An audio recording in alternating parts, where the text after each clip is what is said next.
Hey, welcome to 40K Frontiers. You have some of us here. Sam will be joining us shortly. Alex is having a busy, crazy life. So we've got Taos, myself, and the wonderful Benny Way. Hey, how you going? Yeah, how's that for an intro? I definitely know what I'm doing. You nailed that. You nailed that. Yeah, It felt good. It felt good to sit there on the receiving end. It was great. Yeah, is it always you and Sam doing this? Well, it's mainly been Sam recently. Yeah, I think so. Yeah. But yeah, Well, it mainly is just us two. And first bullet point on our checklist ticked off. Done it. Ticked off. Yeah.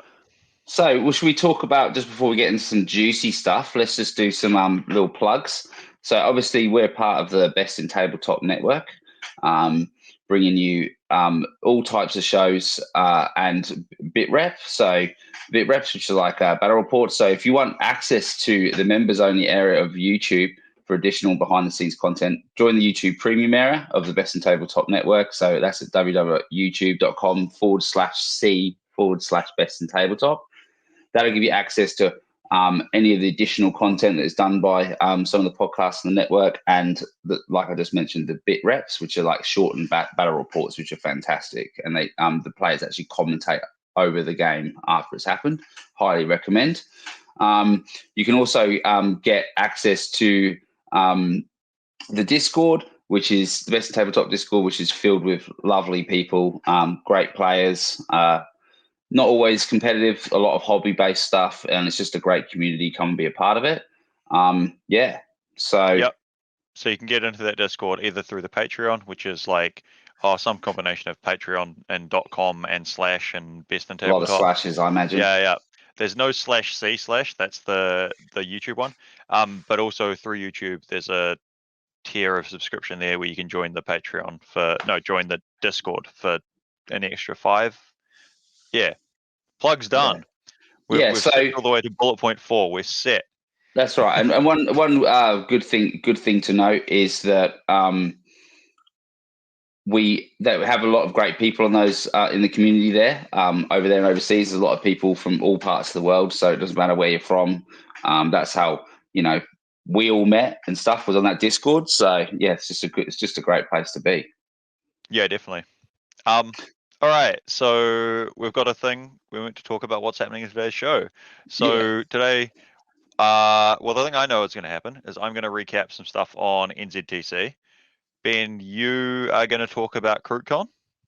Yes, we are. So one thing that's really good to note, guys, you might have noticed that we've had a live interview of for this week. If you join us live on YouTube, you see us do an interview section and this part, the podcast, which is us kind of talking and chatting about stuff outside of America, which is the best places. So shots fired. What we've done is we've made a bit of a change to the format now recently. So we're actually going to separate those parts. So there'll be like 2 mini podcasts, if you like. So I say mini, they're usually like an hour long, depending on the guest, and these bits are usually long. But they're going to be released in 2 parts. So they won't be combined together for a big podcast at the end. So that's a little bit of a change format. We're also going to be using kind of our situation geographically to try and report on a few more events in the South Pacific region, and talk about kind of what's going on and kind of give you guys an insight into the feel of the kind of the momentum of the tournament scene over here, and where events are happening and what kind of events they are. So yeah, I hope you enjoy all of that. If you've got any feedback for us, you can let us know. Just basically, I'll give you Sam's email, and you can just email Sam. But failing that, if you can find Nathan Henning from StatCheck, even better. Yeah, he's a good one. Yeah, he's a good one. So, so we hope you enjoy the new format. We've got a fair bit of stuff to talk about because, like what I said about covering events, there's a few people going to events over here, so we have got a few things to talk about, and we've been up to a bit as well, haven't we, Taos? Yeah. So there's that. I think there's a few more things. Like there was the WA Team Challenge. That was the event that's happened recently in WA, I think. Yeah, and that was with the beautiful people we interviewed from Objective Secured, you and I, last week. That was Emma and Michael Bask, the Warhammer heroes themselves, the organisers and founders of Objective Secured in Yep. WA, So Western Australia. we'll be touching on that, touching on the Invasion 40k GT in Norway, and possibly some other stuff. But those are the main points we've got to go over here. So yeah, I guess the next thing is what's going on with us. So what's been going on with you, Ben? What's happening locally? So I've actually started building and priming some demons, some hobby stuff. So I'm looking forward to that. I've already got quite a lot of it, but just the medium-sized stuff. I don't have like random things like some blood crushers, Some and some flamers, fiends. maybe. Yes, I already had a fair few flames, to be fair. So I just built on top of those, so that's good. And I'm just going to have I've got a big event this weekend, Krootcon in New South Wales. So I'm really looking forward to go to that. I'm also looking forward to after that playing around with a couple of new armies. So I don't have any big events until one that Sam is running in late November. So I'm going to take that time to kind of get some hobby done. Watch people online screech about Votan, and probably screech a bit myself maybe, and and just basically do some hobby and play with some new armies. I'm looking forward to hopefully get my hands on some of my CSM a bit later in October as well. Give that a bit of a whirl. So yeah, Late November, so you should hop across the ditch early November, Ben. Oh well, early November's not for a good one time day. for me, It's totally actually. worthwhile. One day, yeah, that'd be good. Look, I'll one day. When you do your first GT, I'll try and come over for it. No promises, but I'll try. So fair enough. what about you, mate? What about me? So NZTC in a quick word. So yeah, the weekend just been, because we're recording this on, it's Wednesday night for both of us, so it's probably Wednesday morning in the US and other times, other places. Largely Wednesday. And yeah, so the weekend just been, I travelled from Christchurch to Auckland in New Zealand for the New Zealand Team Champs. So that's the one that's actually meant to be this year's one. I had one of these earlier in the year. It doesn't feel like that was the same year, but it was. And that was the delayed one from last year because we had COVID shenanigans delaying things, I think. Yeah. And so I went with, there were two of us the same, myself and John, who he was now the captain this time, taking on the being organised role ahead of me. And then, so we had Alex Cameron, who I believe is a listener of the network. So, yep, hopefully he appreciates that. He was on Hail of Doom with an avatar. John was playing Bugs. I was on Chaos Knights.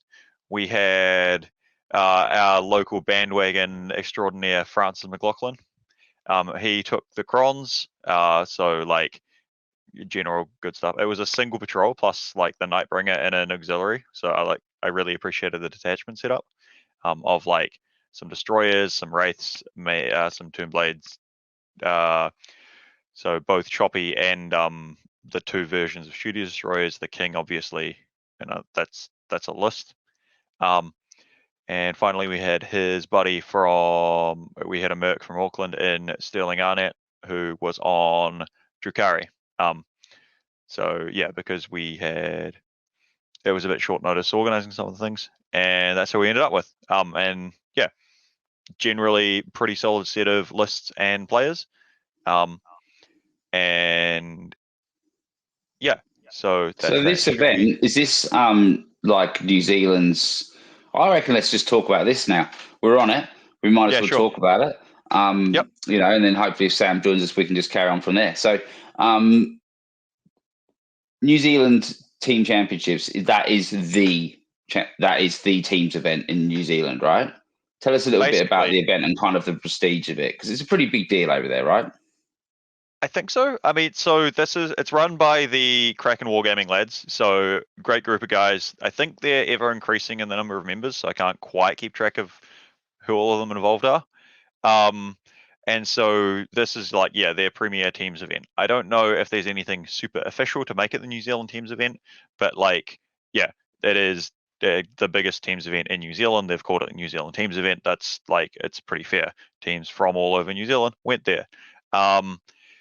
And yeah, so because so there were 70 players, 14 teams of 5. The majority of them were from sort of north. Like we had one team, our team, from the South Island. There were 5 South Island players, or sort of 4,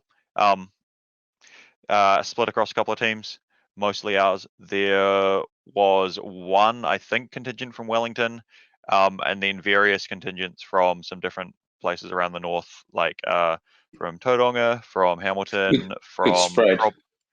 from Northland, probably a few other regions I'm not quite remembering and I'm not as familiar with because it's just generically north as far as I'm aware. And yeah, so there were 2 Merc teams made up of people that were sort of keen, but just from all around. So it was a five-man teams? Yep. Teams and of how 5. Many teams do we have? 5 rounds, 14 of them. Lovely. Yeah. So I think that's the general format of the event. There were 5 different tables. There was 1 heavy, 4 medium, 1 light. In terms of like in general the terrain, it was a mix of stuff. There was some of Adam Napier's Uprising sort of set. There was Kraken have made their own sets of tables. There was some of them. There was some, I'm not sure where it's from, but other stuff, I believe. Generally pretty solid. The light tables were quite light. It was sort of like in each of the 4 corners of the table, sort of deployment zone-ish, there was something you could generally hide behind, like I guess a medium-sized ruin, as much as that's arbitrary. And then the middle, it was very open, like a few forests and not a whole lot of much to hide in block shooting lanes. The medium ones then were suddenly quite a big step up in terrain density, like there were angles to hide. You could hide a whole bunch of stuff. Then the heavy table I didn't play on because that was part of our pairing strategy, myself being on Chaos Knights. But those were, again, a step heavier. But the line between medium and light was a lot starker than between medium and heavy. Yeah, that's definitely a thing. So as much as that doesn't sound as, because medium boards, like I've played on a lot of medium boards in teams tournaments, and they're actually just fine boards, so the light ones can be funny, right? So like the medium board was basically just a good board to play a game on. It never felt like they made sure there was space. Like I could move my Knight's army around on it basically just fine. And stuff could hide and all that, and it was good and interactive. The heavy boards, they just sort of took them and put a bit more on. The light boards were like, you can hide in your DZ. Yeah. Then you've got some trees. Good luck. But like it's a light board, it's teams. That's like there's a reason.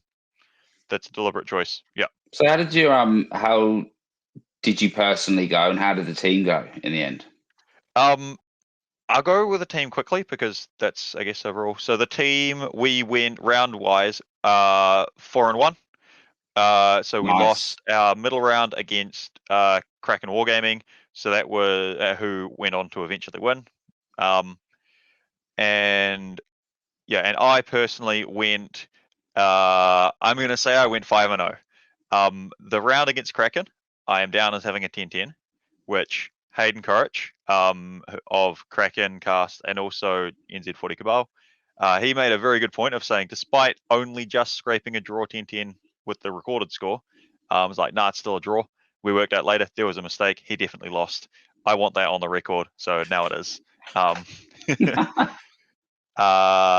yeah, so I went 20-0 into Grey Knights on a light table first round.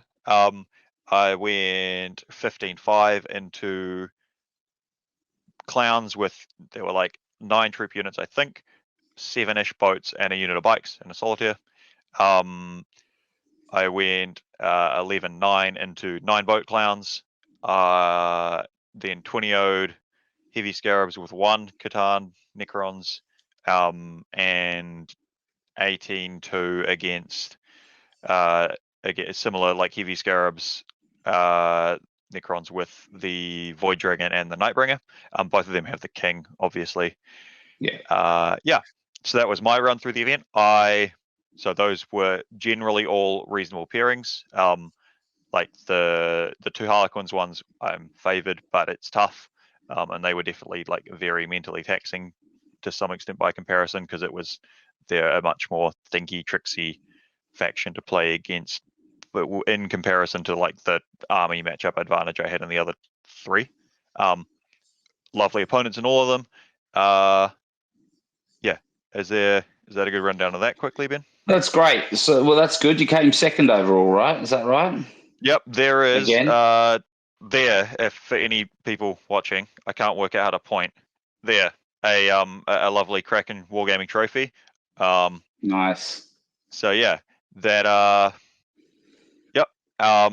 That's awesome. So how do So you feel about your 13 War Dog list, mate? Because we're basically talking about the recent events now. So we've just started off with the one that you were part of. Want to just hear about how you felt about your 13 War Dogs. 'Cause I know you've been, luckily on the Best in Tabletop Network Discord, we have some great Chaos Knight players. So shout out to Anthony and Tim Penny for they love their knights, don't they? So I know that you've been discussing quite a lot on the Discord and stuff about that. So yeah, so I drew a bit more from Tim and actually Michael Timpe. Like I've chatted to them both a bit about different stuff. Anthony started and he championed knights early, but he's off. He's on fresher bandwagons these days. And but no, yeah. So I took those guys. Like I had the Beguiling Majesty and Aura of Corruption, I think, like combo that I shamelessly yoinked from Michael. So that's when they proc up, there's a knight that's -1 to hit and wound in melee that gives off a 6-inch -1 attack aura, holding hands with a guy that's a 6-inch aura of -1 strength and toughness, which can just be like, it can potentially be a real pain for melee armies and stuff like that, and then to interact with that way, especially with the reactive -1 damage stratagem. I didn't too much play around that combo. I was typically more just like on the line, run and send knights where they're needed, and like make the best use of the auras as and where possible. But I've definitely in other practice games made good use of them, like against Sam when we had a TTS game. yeah, Made use nice. of those too. So that's the broad like bits in the list. I've got my pet unit of the Carnivore with the Blood Shield, which is the turn off I saw you involves talking about favor. him on the Discord, And actually. Yeah. yeah, that I love that guy. So it's a Carnivore. I've given him the Blood Shield to be able to turn off involves, which is great when you've got like the AP 4 and 5 melee weapons that hit really good. And then I give him the Helm of Dogs because to me, I see that guy as he's sort of like the single piece I care the most about because the whole move and go hit something with no involves is pretty big and unique. All the other stuff is just like sort of nice to have defensive stuff. And so like he's already got a target on his head, so it's the thing I want to hide. So if it has both the things, hiding works that way. It's a bit of a double-edged sword because obviously if it dies, it sucks. But that plays safe, and the rest of the list like runs forward, advances and shoots, and applies a lot of pressure, so it's hard for people to like have the resources spare. And then it means that guy has a bonus attack from the relic, makes best use of that because it's the most valuable way to get the attack hit. Either melee option, it hits on 2s, it can turn off invols.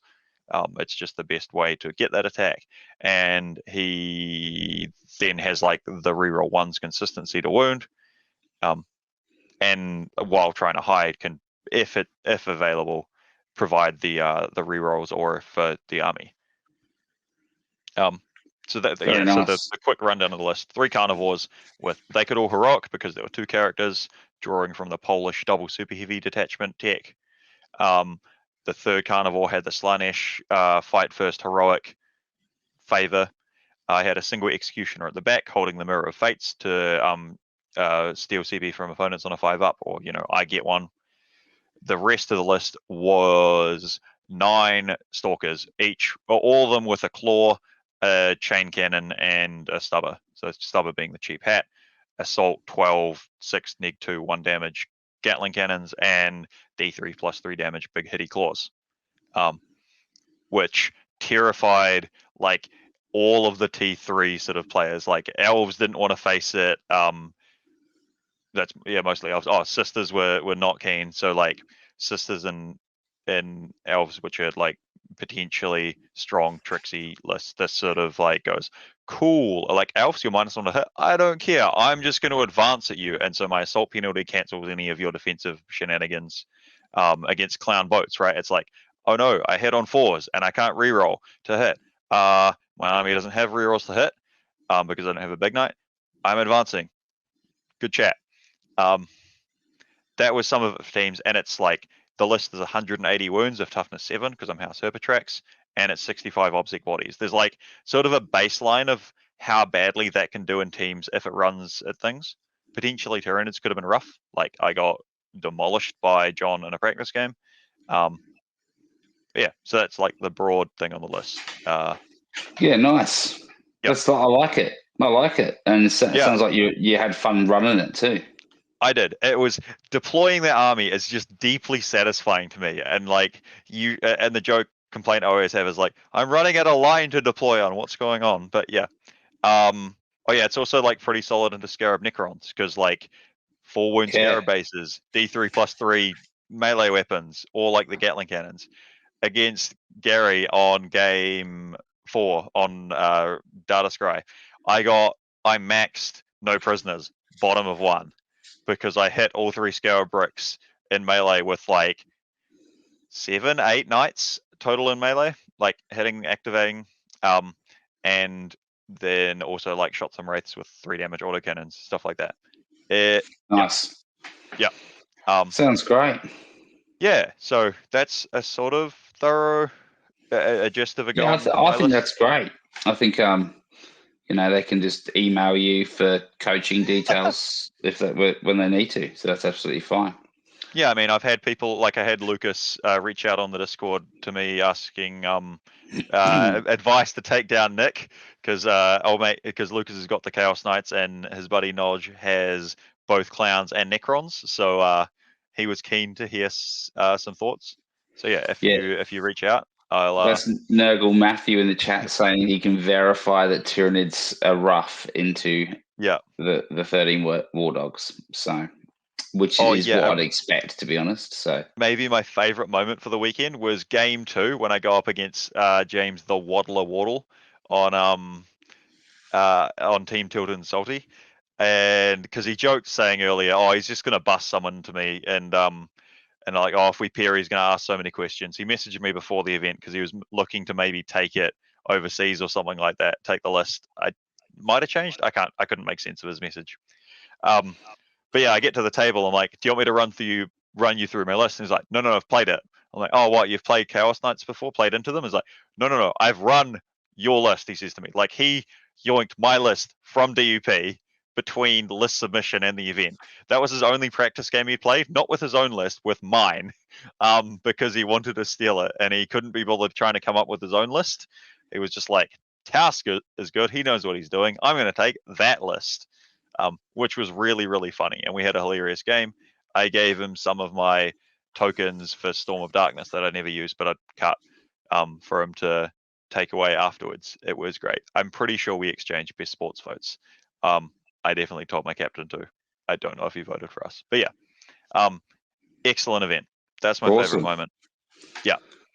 Well, in other local event news, we should talk about, there was so we'll basically, in this new segment, we'll be trying to just catch up on events since we last did this kind of segment. So this will be from 2 weeks ago. We had the Northside Alliance Open, and then that was the Northside Alliance out of Brisbane. That was their first big event, and that was on the 10th of September, and the 11th. 5 rounds, 75 or 72 players. So that was a good event. It is home stomping ground for a fair few people from Team Australia, which definitely you can imagine potentially who won it. Now I do know, however, this did go through the world a little bit. People saying, I can't believe Gene Steeler Cult won another GT. or won a GT. You know, obviously the same waves that happen every time Eric wins a GT with an absolutely ridiculous faction that no one picked would win it. I mean, But I was going to say quickly, worth mentioning, the winning team at this event did also have that GSC list, or like the GSC list on it. there you so, go. You know, it's popping up again.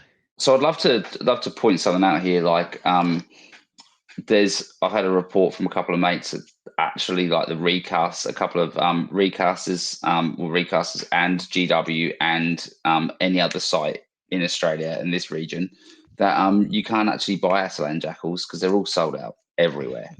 So that just gives you maybe kind of like a kind of insight into how many people are just suddenly picking up this list. Now, there were 4 people at this event running Gene Stealer Cult, 3 of which were running Eric's list. Eric had already changed his list a little bit from WTC for this event, just by changing a couple of characters over. He came first with Gene Stealer Cult. He dropped 20 points over 5 games. That just shows you how That's brutal that list can be. 20 battle points, like he scored an 80, and then the rest of them 100s equivalent. Yes, battle basically. points. Is that right? Yeah. So, and then second we have fellow WTC Team Australia member Simon Gojcevic. He was running Tyranids, a little variation on his list from WTC as well. Changed the Hive Fleet and everything. We had also Hayden Walduck from Team Australia, and then we had Walduck. we had 2 Imperial Knights players after that. So the top 5 of the event was Gene Stealer Cult, Tyranids, Tau Empire, and 2 Imperial Knights. Believe it or not, that is crazy. Yeah. So it's another good event. It was the first time they run it. It was a bit of a major, so I think that's a result for them. It was a great event. I was there. Didn't do too well, but I was there, and it was amazing. So yeah, look, I think another. Did you get your participation certificate, Ben? Yes, I did, mate. I did. It was fantastic. So look, GC the Cult do work. Eric did have to go through some good games to get where he needed to go. He needed to face Ducky, and that I think was 6 points in that game. So it was very close. With Ducky was running Devilfish heavy and Breacher heavy Tau, which was super interesting, a bit different. Really hard to crack for a lot of armies, especially the melee ones. So very interesting. So that was the Northside Alliance Open Brisbane. So why don't we zip over to WA, which we had the WATC, which is a variation of New Zealand TC, but just in a different part of the South Pacific. So Western Australia, we interviewed the TOs from this last week, didn't we, Taus? They do a great job. They've been running top quality events in WA forever, basically. The whole family's involved. It's a pretty amazing thing. You should check out the interview we did last week. They're just they're just genuinely like hilarious and wonderful humans as well. They're amazing. It makes me want to go to WA events if it wasn't, forever away. It's literally the same price as you going to Europe or America, isn't it? Basically. So yeah. So, anyways, So basically, we had a couple of.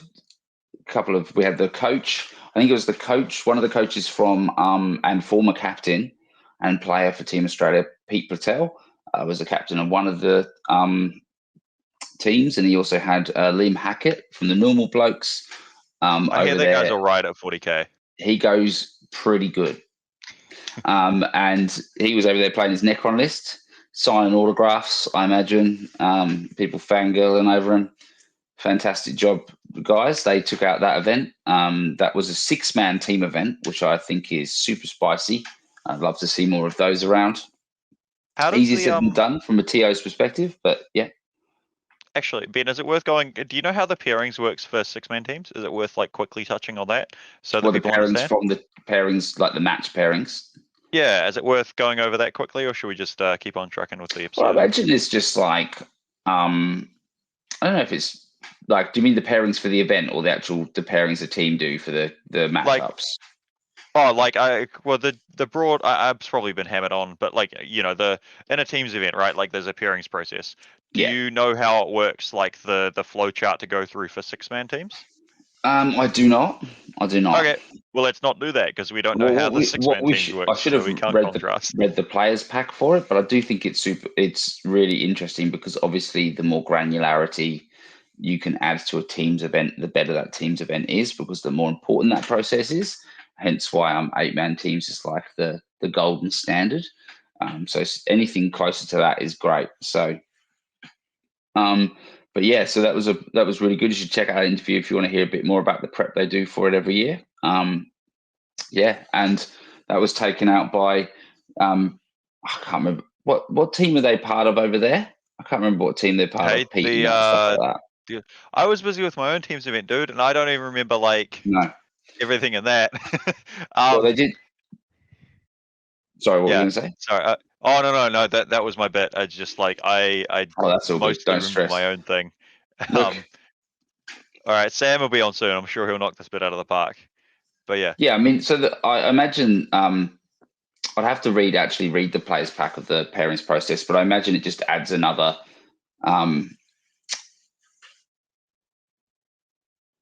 It might work differently odd versus even, but yeah. Anyway. Yeah, I don't think it probably does. I probably just say it just mimics the 8-man step -2. Do you know what I mean? Because it'd be the even number.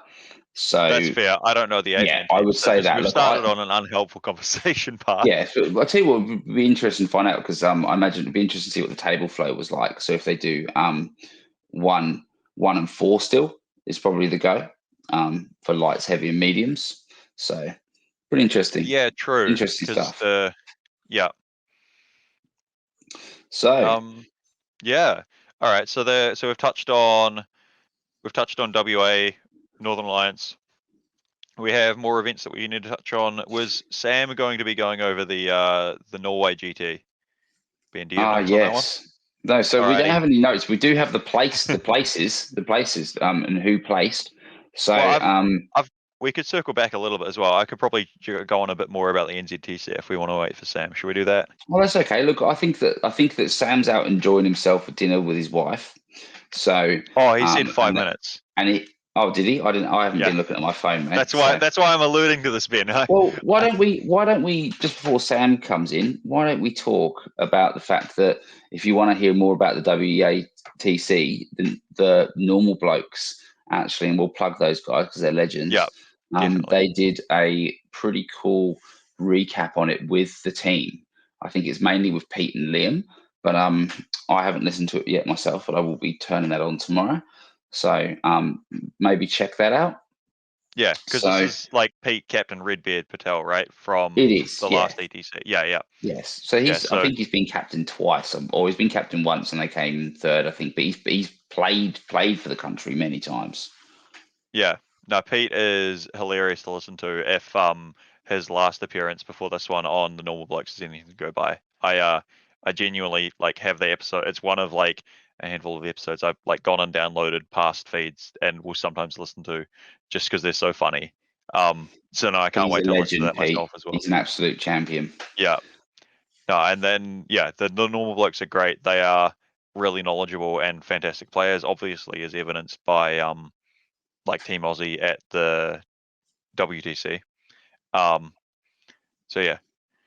That's awesome. So why don't we talk about what you're planning to do?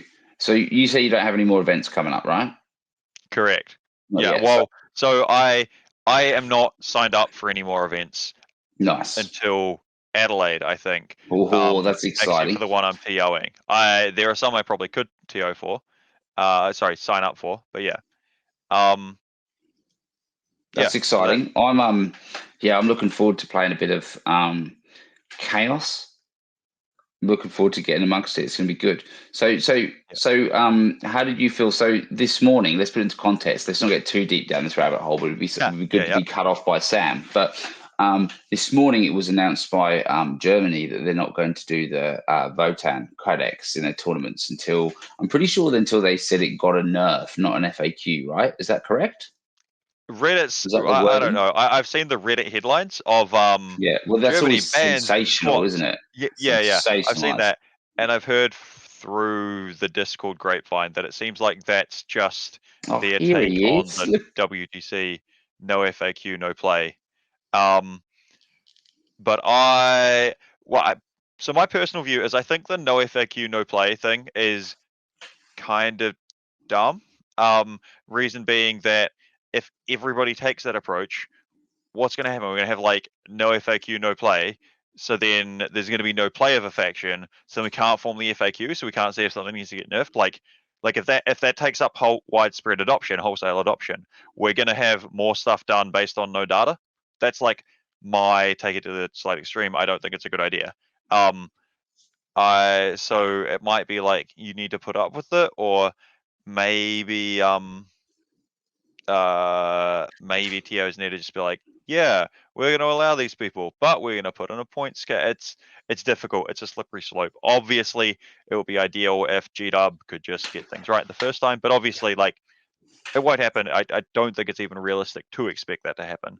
So just play with it, put up and accept with that fact, as much as that sucks for some people, and then there will be data. Like if everyone plays with the broken thing and we see the broken thing is broken, then GDub's like, well, they've shown they will step in and do something. Not as fast maybe as we'd like, but they'll do something. That's my thoughts. But I can understand why others would be like, nope, we don't want the broken thing at our events. It's also easier to say this in New Zealand, where like stuff just doesn't get here, right? Like you're not going to get it until next year anyway. So it's fine. Like it's a really easy attitude to have when, like, especially in my local meta, there's like less massive meta chasing, right? And then like you can't get the stuff here. It doesn't arrive. We can't buy it, and it costs an arm and a leg. It's just like I'm personally isolated, and I've got the view on the thing. So yeah. Here he is. That's when you know Sam's back. The stuff comes up on the screen again. So yeah. Hey, hello Sam. How are you, mate? Yeah, good. Sorry, everyone. Obviously, he's got his dress shirt on as well. What? That's right. I bet the belt's unbuttoned, so all that food he's been having. Yeah. Well, you just heard me admit online that online live that I'm going to be playing some Chaos soon. I've dropped the shame, and I'm just going to let everyone know that I am going to play a bit of Chaos soon. So, wait, did you have an anti-chaos policy, Ben? No. Okay. I don't have an anti, but I feel like Chaos feel just a bit tainted like that, don't they? They've just been down in the dumps for so long, and now almost all the books are out. Do you have an anti-elf policy? A what? Sorry. Anti-elf policy? Do you have one? Yeah, I don't like elves very much. Okay. Like I really enjoy killing elves, like on the tabletop. I do live for that mildly. But I kind of forget I've been playing Chaos all weekend as well. Like I was like, yeah, I don't really. Oh wait, it doesn't feel like Chaos until you say the actual names of the strats or names of relics, right? I guess. Yeah. Anyway, Sam, look, just to fill you in where we're up to, mate. So we've done everything. We've whizzed through. We were just about to start talking about the Norwegian event, and that's when I had to shamefully admit online that I'm going to play some Chaos. So you looked a bit more into the Norwegian event than we did, didn't you? Yeah, I did. So obviously part of 40K Frontiers.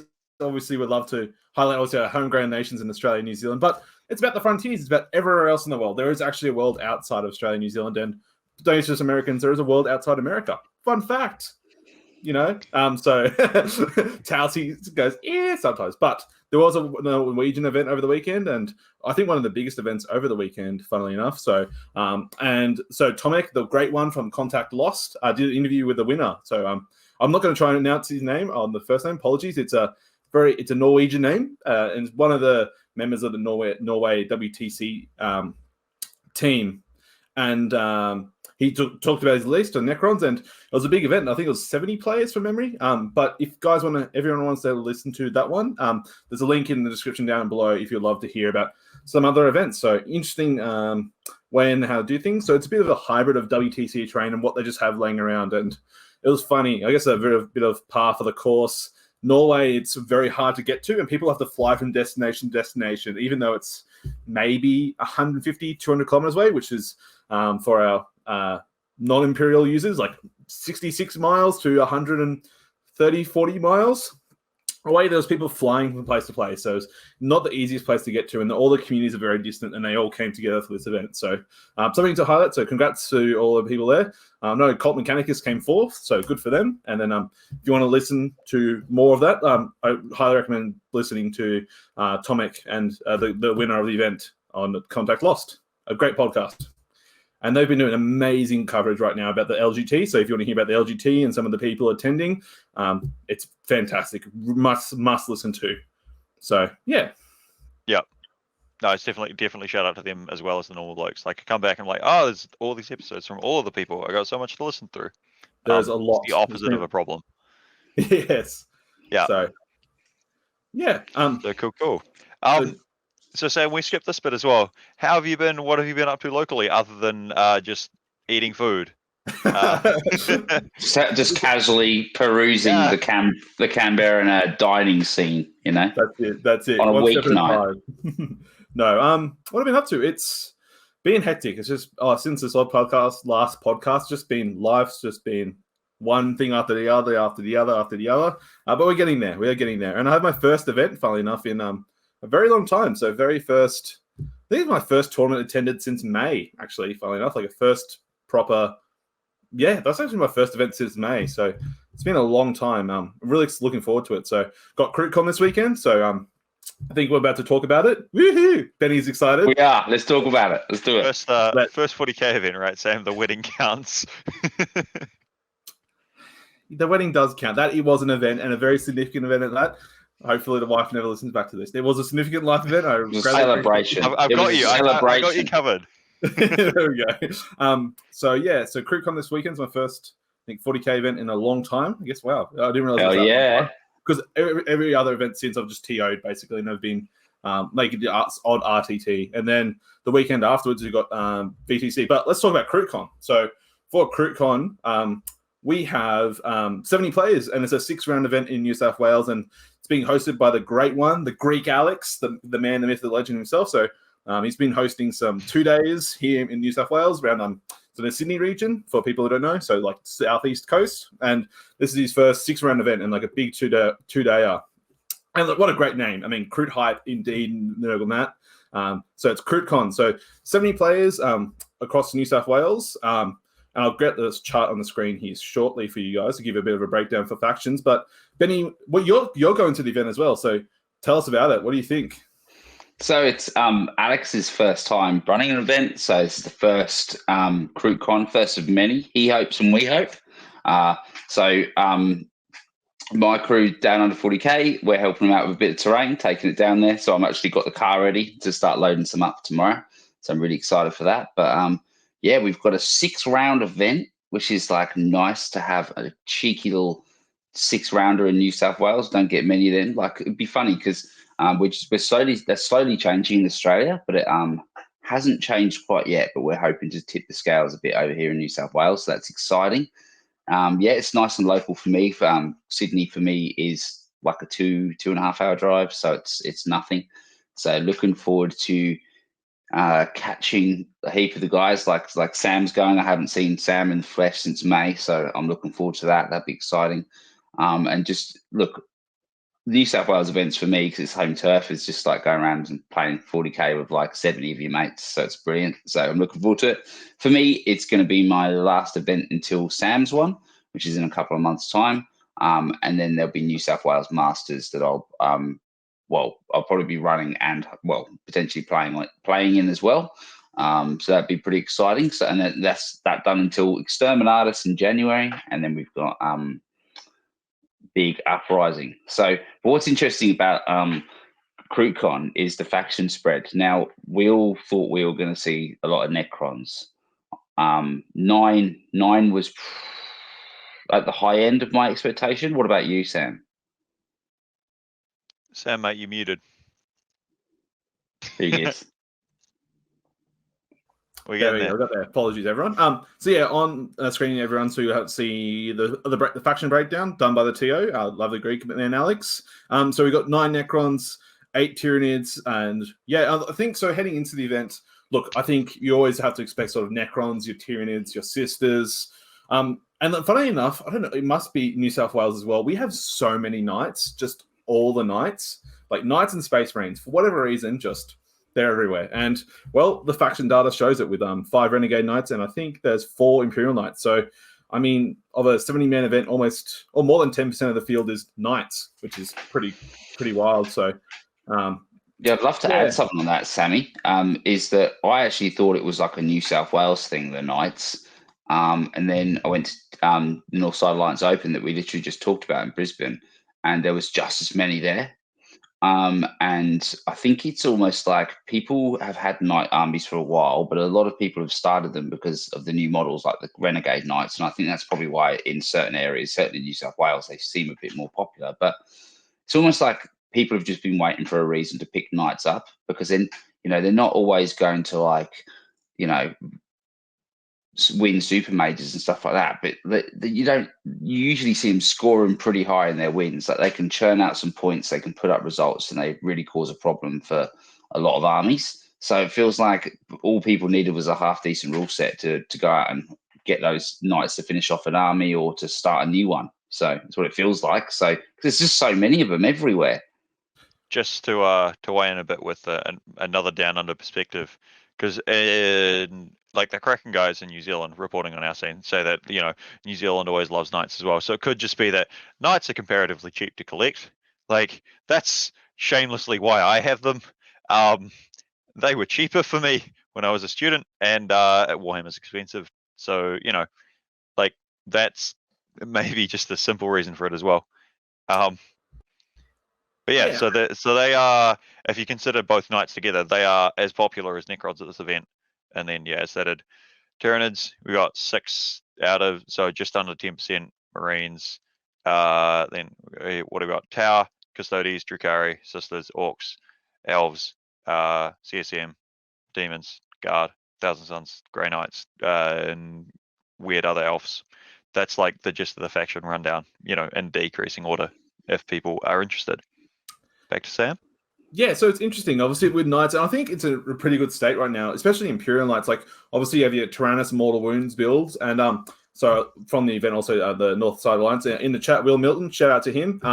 He running the Free Blade Knight list. So the one that Alex Harrison sort of brought to fame in WTC, and sort of the Polish have said, look, this is the list to play with some 4-up Invo armatures. So there's a bit of variety in the Imperial Knight section. And I know here locally with Renegade Knights, like obviously yourself, Taos, you've been running them as well with 13 War Dogs. Some are running just one big knight. So sometimes a Rampager or an Abominant, and then a bunch of little dogs and everything in between.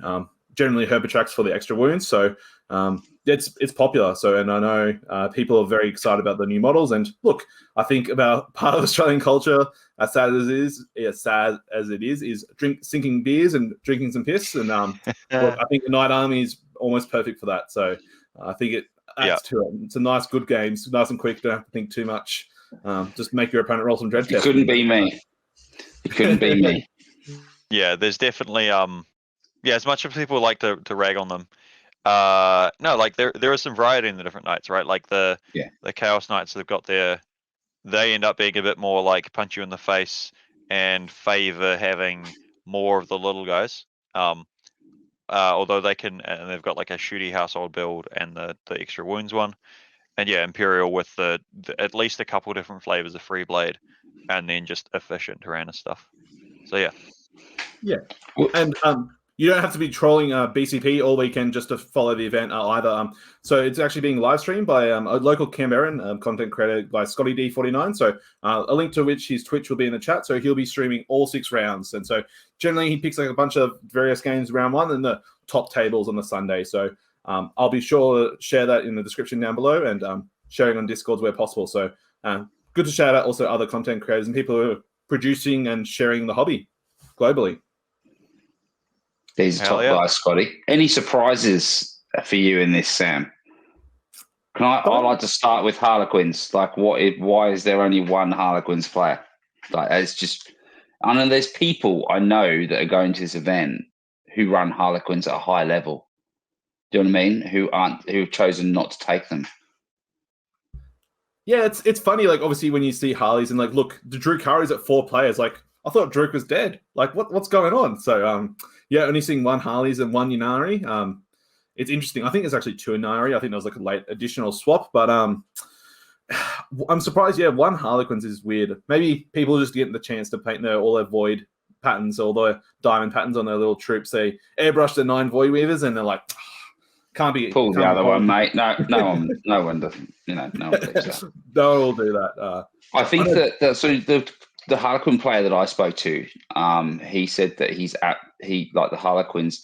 He wanted to take them, but he was very concerned with the amount of mortal wounds that Tyranids put out. And then he followed up with saying that the Flamers, the Zinch Flamers, absolutely terrify him too.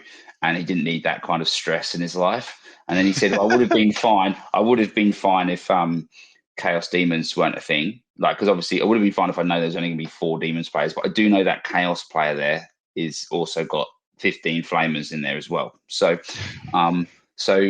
but then he actually ended up just taking his Custodes. So he's one of the Custodes players now. So, which is 5 of them too, which is quite shocking. Yeah, I guess Tim, Harlequins don't like Knights. I guess you're right, they don't. I don't think it's an impossible matchup, but I do think that the meta's in a place now where Knights are a real thing that you've really got to make sure that you've got some answers for. Like you can't ignore the fact when you've got, how many Knights did you say we had? Like 8 or 9 Knights. Yeah, there's 9 you can't, across the 2 flavors. You can't pretend they don't exist when they're 9. You know what I mean? Which is like basically, I think there can be Chaos like or Imperial Knights. They're the still toughness 7, toughness 8. They're still Knights, right? Doesn't matter kind of what special tricks they got or kind of what build. There's just, it's a stat check, and there's as many as there is Necrons. So it's going to be a really interesting event. Like there's some really well represented factions, and they all play quite differently. So they've got to hope people have got the tools to deal with those. So yeah, exactly. I mean, so Taos, you played against. So you were playing Renegade Knights over the week, this past weekend with New Zealand team champs, and you played against Hayden, who was running the Harlequin boat list. Yeah, I played back-to-back games. End of day 1, like round 2 and round 3. I played into Clowns. That was tough. Like a tough mental exercise. Yeah. What was the question there? Yeah. So like, did Harlequins hate the Knights, or what was the flavor? Because you almost were teched pretty well. I would think on paper, when I think of all the chain cannons, like strength 6, AP 2, damage 1, I think roughly around that. And it's like, that's just a perfect volume and profiles with volume into Harlequin boats. Like you can pop them. You're hitting on 4s with minus 1 hit anyway, so it doesn't really matter. Like, how'd you find it? Yeah, no, we briefly touched on it earlier on the NZTC thing, but yeah, like definitely the list setup I had with max chain cannon melee weapon dudes is great for preying on like Harlequins and Elves in general. I would think given how close the one of the games I played a bit better than the other, and there were different levels of close. I would think that like Harlequins can give lists with fewer Knights a decent run for their money, a decent game. Like, because if you have a Titanic Knight, for example, then you can have boats potentially sitting. You can have a blank turn where you just shoot shuriken cannons at a big Knight through a wall that they can't see you behind, and send up, say, an empty boat to score your deadly performance behind enemy lines, and go put something else on an objective, like as an example, right? Like, and force the issue because they've got secondary scoring advantage. I found, like I was living on dumps during their primary for that matchup, so I would think that there should be play. But also, it's real easy to be like, whoopsies, I couldn't hide everything, or my stuff is dead. Now I got a bunch of T3 idiots sitting across the field with their 6-inch pistols to take down like these towering walls of gun. And that could be rough. Yeah, and like, obviously in the Harlequins side of things, if they're running fusion pistols, like sometimes those D6 damage spike, right? Like sometimes they spike, you never know. So, oh man, yeah. but- So, if as an example, on my 14 wound dogs, I very rarely had one of them get injured by fusion pistols. It was either like nothing could hit a wound, or 2 hits, 2 wounds, take 14 damage in one go from the fusion. It's just like I didn't have in betweens, and like that sort of wild swing is neither player can count on it. It is, yeah, like it gets wonky in the games. Yeah, yeah. Look, sometimes it be like that, right? I think for me, So- to go back to the question of like what we were surprised about, I'm surprised Sisters. I thought, obviously, given Sisters are quite strong in the meta right now, and myself, I'm running Sisters. Only haven't seen 3 of them, which is middle of the pack. I'm actually quite surprised. Yeah, I agree. Yeah, it's interesting, and obviously, I think notably, one of the top Asia Pacific Sisters players, in Josh McMillan, the McDelivery man himself for WTC. He unfortunately won't be at the event, so maybe, I don't know, his presence has just taken all the miracles away from all the Sisters players. Who knows? But we'll see. Let's hope so. Yeah. Am I up next to have a take on you faction can have breakout? a hot take yourself, Towsy. Have I cut you off, Sam?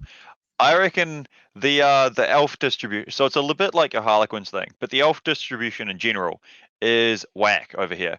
Like with Drukari being the most common, and then we've got Craft Worlds, and then like Yanari and Harlequins down at the bottom in terms of representation. That almost seems backwards. Or just in general, like it seems really odd that Drukari is the most represented, because a bunch of Tau, I mean, Tau to me has always been somewhat popular, despite the popularity of hating on Tau. Necrons are very clearly good right now as a bugs. Like that might be why Sisters are lower, right? Like WTC, I think, showed that Sisters are definitely good in the right hands and can be very tough to crack. But like, it's just bloody hard to stop Necron scoring, and like I think they've got higher base, just pick up, get points. Marines popular, then Knights popular for reasons. Maybe Custodians is the other outlier. Having 5 of them is probably a bit high for how perceived to be dead they are. It's definitely pretty high. I think that's. I don't think they are as dead as the common perception, right? But yeah. More Drukari than other elves, more Custodians than expected. That's what stands out to me. Not as many Thousand Suns as I was expecting either. But I think that Chaos Space Marines are definitely a bit more of a different force now. So yeah. But look, I think that's enough about Krootcon. Can't wait to play. I'm hoping that me and Sam get to have a game there. Maybe even round 1. You never know. You never know. If you want to, watch some, real cool Australian 40K, tune in to see Scotty, and you'll see some of us. He mics the players as well, so that's super interesting. So, especially day 2 will be really good. I some very assume good players in attendance. I assume, given the Australian players in attendance, then that will be a non-family friendly. No. It's not family friendly. I think it is. So funnily enough, I think most of it will actually be relatively family friendly. Scott does keep it relatively appropriate. He's a title, and like obviously there might be the occasional word, but for the most part, it's very upfront. So you'll enjoy the stream, so you can have it on the background for sure. And not I've caused an absolute ruckus on that stream once. The first time I was on it, I was playing Josh McMillan, that we're just talking about, a Sisters player, and we were playing a very tense. It wasn't tense. It was a lot of way too much banter at the beginning, like mucking around, and then it got tense after that. Played in the Maitland Team Championships. So, yeah. When I say family friendly, Sam, I mean the Australian vocabulary has some words that that would not be considered. No, they don't get on there. They don't get on there. Those ones, no. Yeah, no. No. Anyways, what with the mic'd players? Surely. Anyways. Yes. So another event we have on the horizon. So the week after this one is a Victorian Team Champs. So it's a summer version of VTC, and there's quite a few players. So myself, back-to-back weekends. Obviously, you take a massive break, and then just what do? Back-to-back events. So going hard. Interstate. It's 85 players and it's 17 5-man teams. So 5-man teams. And it's a bit of a unique format, funnily enough, in this instance. It's play place terrain. So something I haven't used since beginning of this year, funnily enough.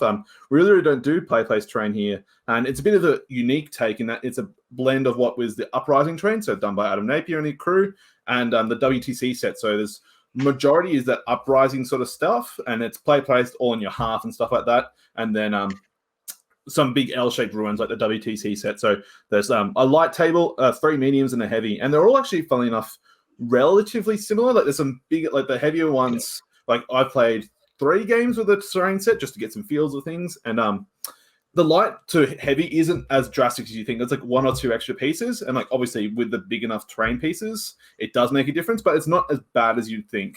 But obviously with play place, you can really skew it. What do you think, Benny? Sam, with the medium tables, because I went to the winter BTC. So with the medium tables, do they still have the one ruin that they make you put in the middle that has to stay there on the mediums? Yes, yeah. So as part, for audio listeners, envision that UKTC sort of esque terrain piece, which is a big square, or similar to GW, similar to the GW sort of rectangle square. Yeah. You have one of those pieces that sits on the middle objective. And what the rules are, you have to stay there. The player who gets to drop first can orientate it or shuffle it slightly on a horizontal or diagonal axis in line with the mission. So if there is an objective there, the objective ring can't be on the terrain piece, basically. They can shuffle it up and down as minimum necessary. So, so Sam, this would be like would it be like a U-shaped or C-shaped thing on a square base? Is that right? Correct. Yeah. So the U-shaped things on the square base. Do you know if it has block windows or not? Just like purely out of interest. I'm pretty sure it doesn't.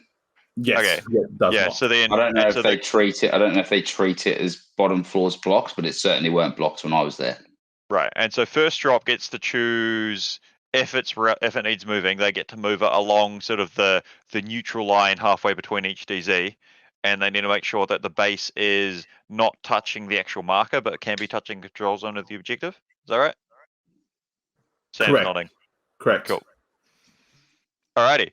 Yeah, so what? They just have more or less terrain to work with on any given board to make lighter or heavier ones. Is that right, Sam?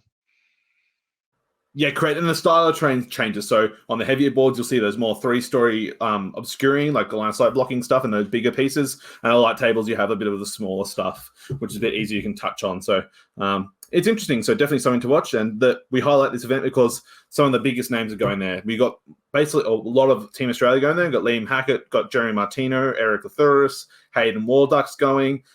There's heaps of players and heaps of very good quality players attending from all across Australia. So we got Queensland, so myself and a team of 4 other Canberrans are attending. So traveling, making a 6-7 hour drive to Victoria for it. And then I think there's a couple of New South Wales boys. So a bunch of the New South Wales representatives going. So, and it'll be a really good event. So really excited and some good old team action.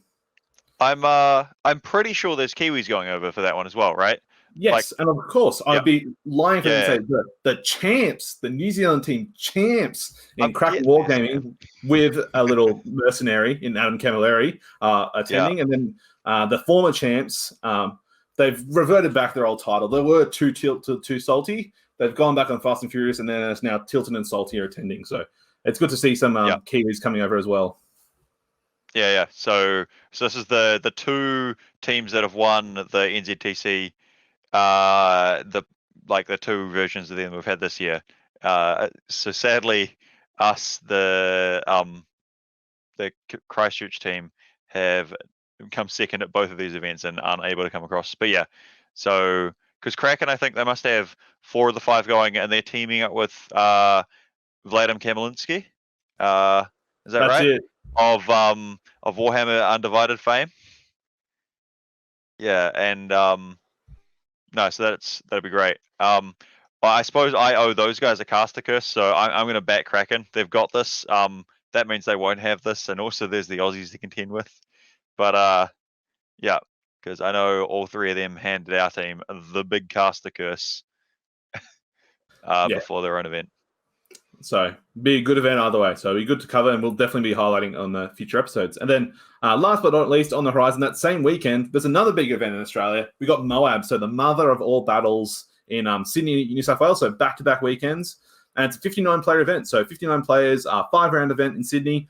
It's a relatively traditional event. So in Australia, well, I think it's the October long weekend we normally have. So it's a public holiday, and so people travel up, make the most of it. And it's been like a long-running event, this mother of all battles. So got a good event coming up that's on BCP for anyone who's interested, and the link's in the description down below. And yeah, got some good players attending, and be good to see and highlight and see how things go.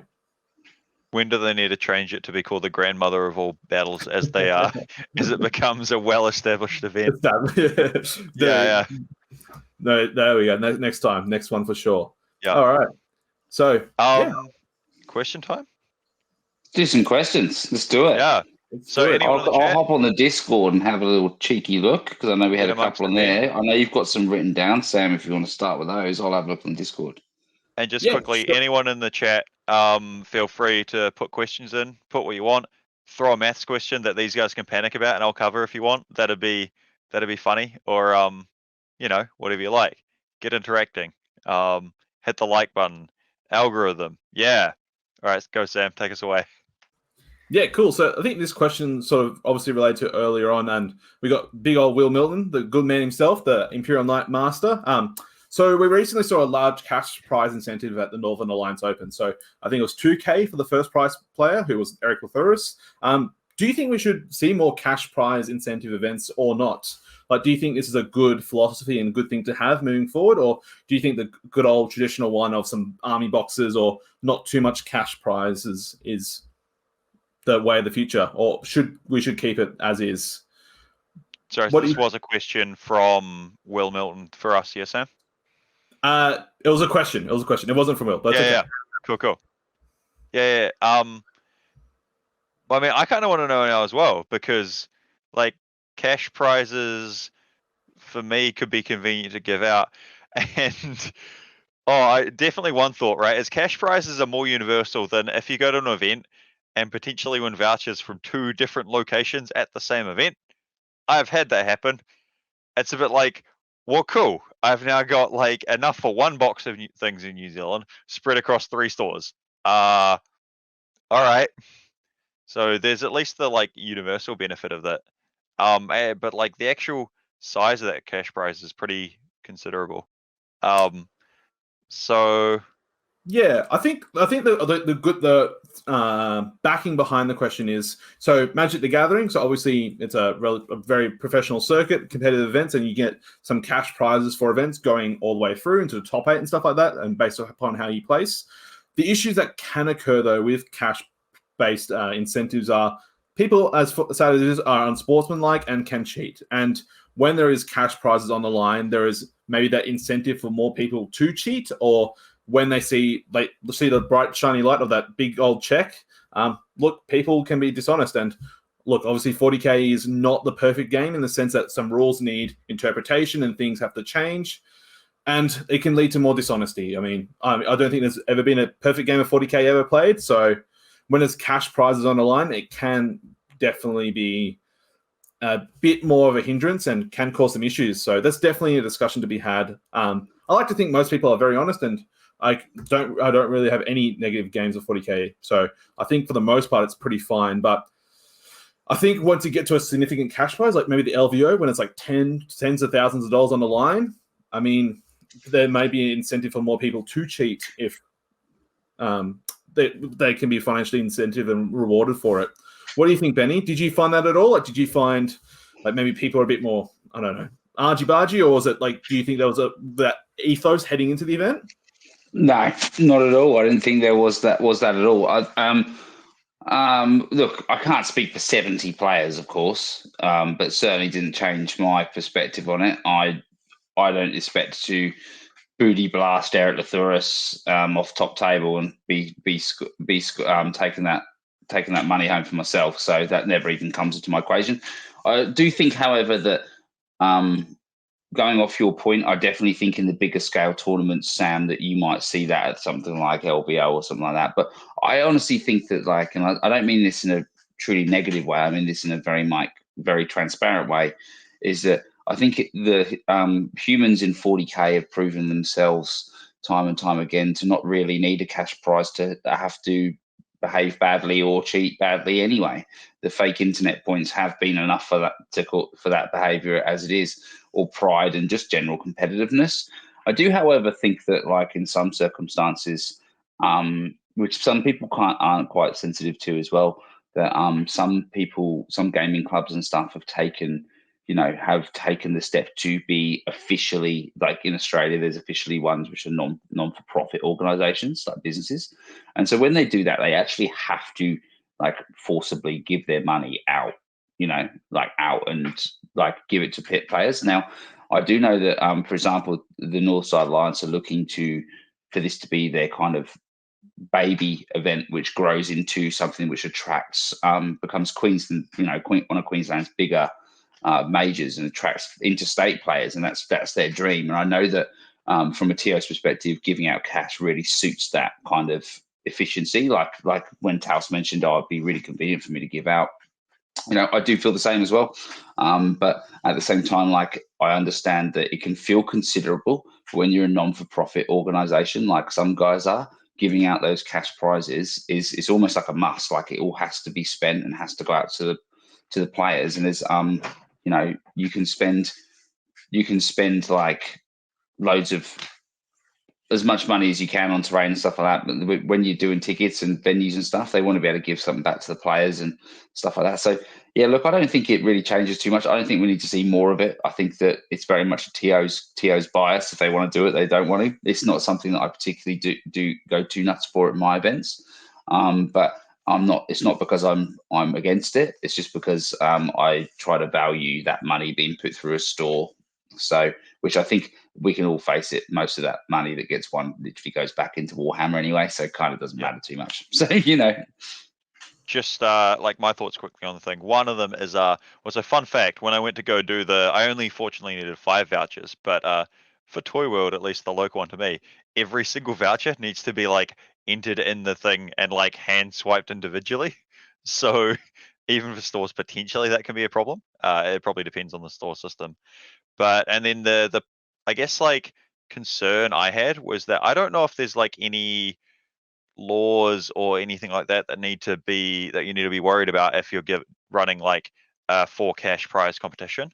I like it's only when you go over a certain amount. Yeah. Anyway, but like I saw that as like, I wonder if this is something I need to worry about, and did something so that I didn't need to worry about it. So yeah, I wonder if there's other TOs doing similar things of like, this might be a problem. Let's just get around it by offering something else as a prize. And a final thing is, I know a bunch of events get sponsored, say, by different stores. Like Mithras Gaming New Zealand has been a great sponsor of a whole bunch of different events. And so often they'll be like, here are some mats you can give away. And so like if you get given a product as a sponsored prize, obviously that's great for TOs and helps the sponsored store, but isn't a cash prize for the attendees. So like those are a few reasons why people might not end up doing cash prizes, even though like broadly I think it's convenient for all involved otherwise. Yeah, awesome. That's awesome. What else have we got up there, Sam? We got another one. Is the Sam even with us, or is I don't know? We had 2 Sams for a second. I think the guy's doing his best over here. He's trying to get back in. Here he is. All right. Yeah, what have we got next, mate? So, bit of philosophical question, a bit wholehearted. So, starting off, Kelsey, why do you play 40K instead of another game system? So, what makes you want to play 40K? Man, why do I play 40K? Like, so I'm not quite sure. Like, I know I got started in 40K because one fateful day I watched the first Iron Man movie, as you do as a kid, and we walk out, take a different exit, and go past the G-Dub store. I can't exactly tell you why my brother and I started with 40K rather than say Fantasy or Sigmar or whatever it was at the time. Fantasy, yeah. Maybe we're like, cool, aliens and spacemen's is cooler than like rank and file dudes. I've I probably upset a bunch of fantasy players, but who cares? Yeah, so I don't know. I started in 40k and then have just kept going. And so maybe it's investment for me to like quickly summarize, because I have a bunch of stuff. I'm invested. I've learnt the rules, and I know personally, there are a bunch of games that could be great. MCP seems cool. A bunch of friends like Legion. The wonderful Michael Timpe has created Outward Realms, and like his own spin-off like naval battle from it as well. Those are all things that would be cool, and I'd love to learn. Like I would learn them ahead of Sigmar, for example. But also, I have Sam's outraged or has made some gesture. I don't know what's up, but like I would learn something of a different system or support a friend rather than learn Sigma. I don't specifically have anything against Sigma. Just that the double turn is a fun meme to roast. But personally, I'm like, cool, 40k is my like tabletop hobby. I have some ball games, which is like an adjacent hobby. And then if I want to spend more time on something as a hobby, I'll do it on something else. Like I go climbing, like bouldering, because it's like I trick myself into doing exercise, and have like robotics hobbies. I would sink more time learning new stuff into one of them rather than be like, cool, let's learn an entirely another system. I already wasted enough time on this one. Someone else go. I have been rambling for a whole last minute. What about you, Benny? Why do you play 40k instead of maybe? So I know in the past you did play Warhammer Fantasy. Obviously, it's sort of gone the way of the dodo a little bit, but there's still some echoes of fantasy. But why do you still play 40k? I enjoy the social aspects. I love the lore. I love like the hobby part. I love the gaming part. I love the people I've met. So all of those reasons. My hobbies generally in my life have to have a combination of three things, or at least two of them. Has to be creative, has to be technique driven, and it has to be depth for research and obsession purposes.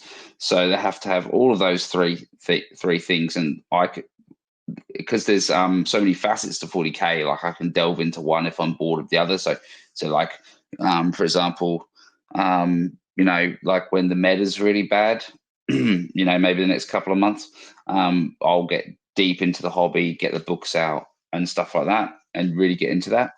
But I enjoy everything about it, and because I guess like being a part of it as well, like in the community, and help running events and stuff, really makes you just want it and love it more. I think that's become another facet which I wasn't expecting to be when I got back into 40k, but here I am. So yeah, it's brilliant, love it. What about you, mate? Yeah, it's a funny one. So when I got back into 40k, so the most recent one where I've still continued played, I've played Warhammer Fantasy. So we still have like a bit of an 8th edition community here. I played Age of Sigmar and I played 40k, and it got to the point where I wanted a competitive outlet. I wanted something where I can sink my teeth into and go. And I just enjoyed it more, funnily enough. Like that's how it is. So I have nothing against Age of Sigmar. I've played 1 or 2 tournaments for Age of Sigmar. I enjoyed it. I still have Age of Sigmar models. Still have my Slaves to Darkness, so Chaos Knights and Chaos Warriors and Blades of Khorne. And look, the AUS models are beautiful. And I do envision myself painting a bunch in the future and maybe playing an event or two. We'll see, just for some fun or a bit of like a relaxing and break. But for 40k, for whatever reason, I just saw it as a more competitive outlet, and I just enjoyed that depth, as you talked about, Benny, to it. And I just enjoyed it more, and sort of, I guess, maybe a bit of nostalgia from my childhood when I got into it initially. I enjoyed that depth and that strategy to it, where in comparison to fantasy, the rank and file, I just didn't enjoy. And to be fair as well, I think in hindsight, I joined like a very good community in the sense that were players have been playing for years and years and years and just knew the game. And just like as a newbie, I just got absolutely destroyed and just wasn't fun. I didn't enjoy it. So, yeah, I think maybe on another day in another life, I'll be playing AOS instead of 40k, but I'm playing 40k. And I think I still play that in comparison to maybe Magic the Gathering or chess even, because I enjoy that social aspect. I like interacting with my opponent and talking to them, getting to know them. Whereas like Magic the Gathering, yes, you can play it competitively and maybe at a different stage. Just, I don't know, you could almost play Magic the Gathering without ever telling someone. Just be playing across someone. And I don't know, I enjoy that social aspect, getting to know someone and play fun and getting to know people. So yeah, that's really why. We've got a couple of Cool. messages from chat here, Sam. We should go up and have a look. Yeah, I've got Nergal Matthew. The man, the myth, the legend. So yeah, I don't think he's even a myth anymore. It's just like Nergal Matthew is established as true. He's like a celebrity. Definitely I a love legend. It. Love it. Yeah. the person himself. So for Ben, so what sort of chaos are you playing?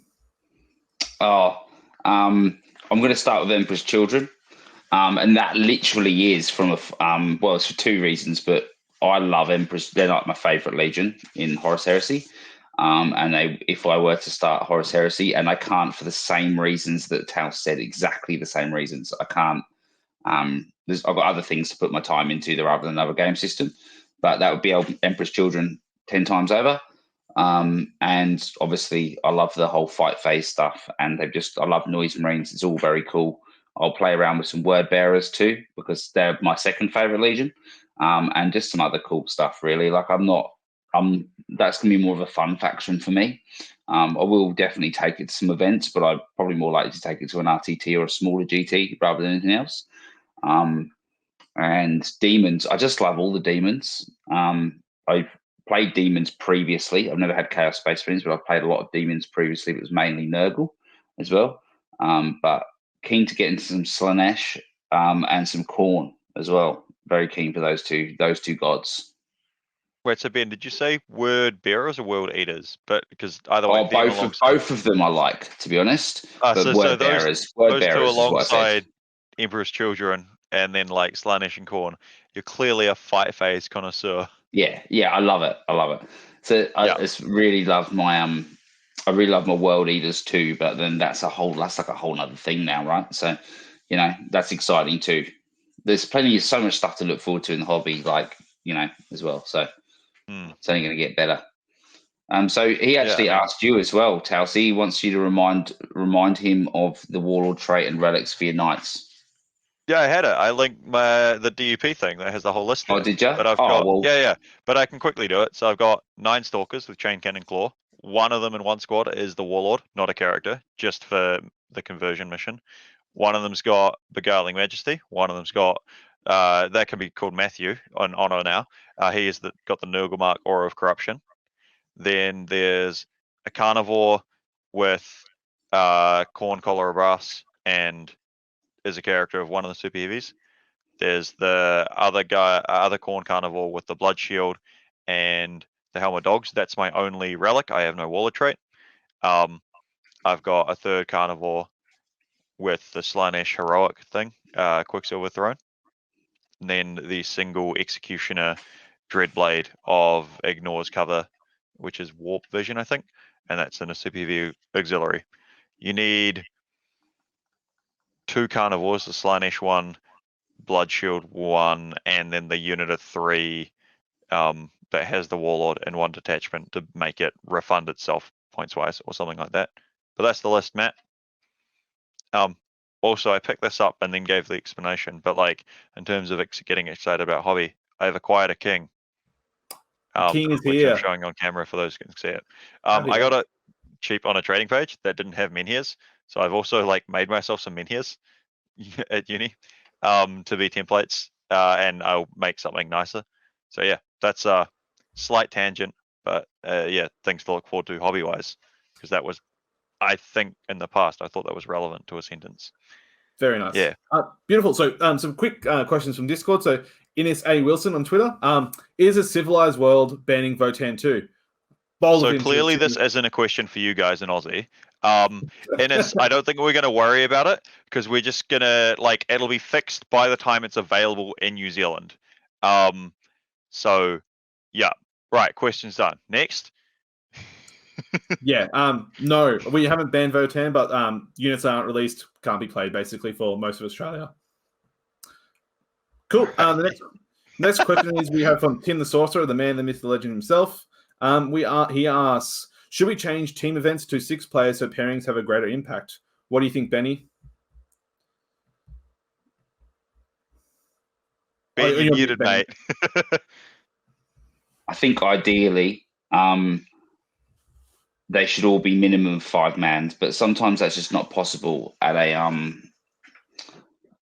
like it's at the location you're in. the store you're in might not be able to do that. And some TOs prefer 4-mans. I think there should be 5 minimum. I think 6 would be ideal, but then you are pushing the limits of a venue when you're doing that, because the problem is if you only fit, like, let's say you can only fit 70 to 80 in a venue. If you do more than 5-man teams, if you do 6 or 7 or 8-man teams, and you're only getting like such a small amount of teams in there, so you actually like slow everything down and make it pretty boring. But I don't know, there's a fine balance. I do like the idea of WA doing 6s. That's pretty saucy, and 5s are great. They're so much better than 4s, 100%. Yeah, having, just to echo, like, because you've said in the past that 4-man teams is basically like pairings don't matter in 4-man teams, right? Like, I don't know if it doesn't matter. Well, the first 1 or 2 do. Do you know what I mean? And then everything just slots into place, right? After the first 2 are done, I know when we were doing that, I was on a Flavor of Nights. We had Jeremy with Orc stuff and planes, so it's like, right, throw Jeremy in champ. He does not care about terrain. Throw me down first as knights. Take the light table. That was what we considered the El Clasico. Yeah. And like, then basically sorts it out. 5-man, there was some fun play where like it was, so we had stuff of like, because we had broadly people that wanted like heavier tables, and then I was not wanting the heavy table, right? So we had strategies of like, okay, for this one, we want the knights to be able to try and catch Harlequins or something like that, or like Harlequin sisters. We don't think they're going down early, so have them for the second round pairings, put them in where there's only, like, the other team's only got 2 things left and needs to offer up something that I can then prey on, as our first player dives on the heavy table to take it away from me. And then on the last round, it was like, well, actually, in this orientation, all of the tables but the light one are heavy. And so I got put up first and then chose that. Like, the 5-man teams definitely starts opening, like, some proper pairings options. 4-man teams is cool. And there's like they're still good. It's still a team event. Like, the basics are still there. Like the 5-man, it's just the difference that one person can make into the matrix is huge, isn't it? Yeah, it does make a difference to be able to do pairing. So, and I think 6-mans would be great. I think to have some greater impact would be good, but I think the logistics makes it harder. Like, getting 6 people on a team is just a bit harder than a 5-man team, but we'll get there. Yeah, because another thing, 4-man teams feels a bit more like a mind game of like who's going to be in champ, whereas 5-person teams is an actual process. If you had to really quickly summarize, and I assume 6-man would just continue and like be like, cool, now there's more teams. Yeah, it just gets more and more granular as you go on. Yeah, it's a pretty good summary though. Yeah.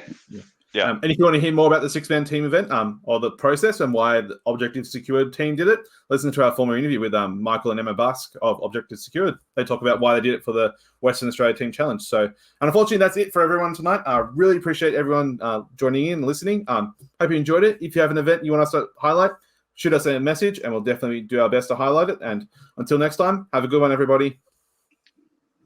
See ya. Call your mom.